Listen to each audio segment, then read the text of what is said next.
الوداع ہو رہے تھے زمین کی طرف، حضرت جبرائیل امین نے عرض کیا یا رسول اللہ صلی اللہ علیہ وسلم، اللہ کی طرف سے پیغام یہ ہے کہ آپ واپس جا کر اپنی قوم کو سارے کے سارے حالات و واقعات سے آگاہ فرما دیں۔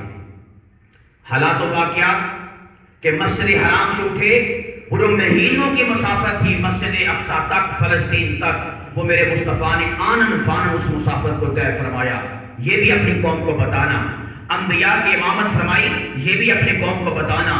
مسجد اقصی سے پھر سفر کرتے ہوئے پہلے آسمان پر پہنچے، ساری فضاؤں ہواؤں خلاؤں کو چیرتے ہوئے آسمان تک پہنچ گئے، یہ بھی اپنی قوم کو بتانا۔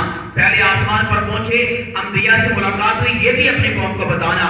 دوسرے پر پہنچے، انبیاء سے ملاقات ہوئی، یہ بھی اپنی قوم کو بتانا۔ ساتویں آسمان پر، سدرۃ المنتہا پر، عرش معلیٰ پر، جنت میں، جہنم میں، ساری جگہوں کا وزٹ کیا، معائنہ فرمایا، مشاہدہ فرمایا۔ یہ سارے حالات و واقعات اپنی قوم کو بتانا کہ رات کے تھوڑے سے عرصے کے اندر رب نے سب کچھ مجھے دکھا دیا۔